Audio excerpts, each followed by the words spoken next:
Okay, so have you ever met someone and thought, wait, this person is actually really smart, but you couldn't even explain why? Like, they weren't showing off, they weren't throwing around big words, they were just different, quiet in a way that felt intentional, present in a way that made you feel like they were picking up on things you weren't even saying out loud. That right there, that's what extremely high intelligence actually looks like in real life. And today, we're going deep into the psychology behind it. Because trust me, it's nothing like movies tell you. All right, here's the first thing you need to understand about people with extremely high IQs. They love being alone with their thoughts. And I don't mean that in a sad or lonely way. I mean it in a very deliberate, very purposeful way. See, when most people get quiet, they're just resting. But when a highly intelligent person goes quiet, their brain is actually running at full speed. They use solitude almost like a tool, a way to give their prefrontal cortex room to breathe, to connect dots that most people never even notice are related. And here's something wild.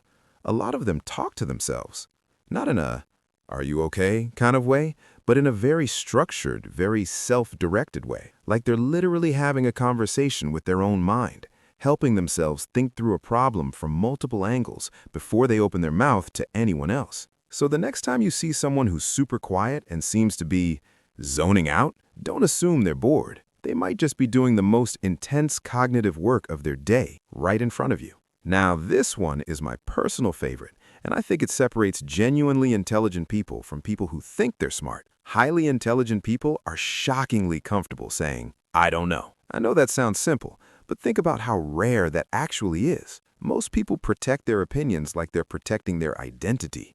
Like being wrong means something is fundamentally broken about them. But a person with an extremely high IQ, they treat their beliefs like working models, not facts set in stone. They know that the moment new evidence shows up, the smart move is to update what they think, not defend the old version of themselves. It's almost like their brain is running a constant background process that goes, okay, what do I actually know for certain, and what might I need to reconsider? That kind of intellectual flexibility, that's not weakness. That's one of the most powerful mental habits you can develop.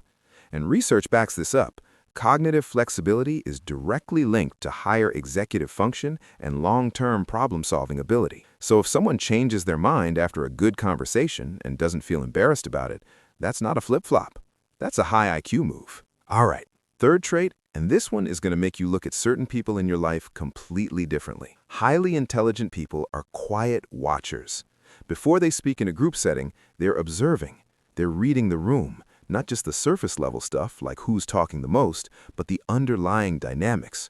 Who defers to who gets interrupted, what's being said versus what's actually meant. And because their brain is constantly finding patterns across ideas, across people, across situations, their humor hits differently too. Like when they make a joke, it's often connecting two completely unrelated things in a way that makes you go, wait, how did they even get there? That kind of humor requires advanced cognitive processing.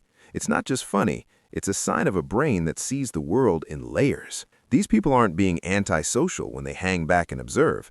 They're actually collecting information, building a mental map. And when they do speak, people listen because what they say tends to actually mean something. So look, if you recognize any of these patterns in yourself, I want you to sit with that for a second, because real intelligence isn't loud. It doesn't need to be. It shows up in how you think, how you adapt, and what you notice when everyone else is too busy talking. Now, I've got a question for you. Is curiosity your mental engine? Like, do you genuinely get excited when you find a pattern nobody else is talking about? If that's you, drop the word patterns in the comments right now.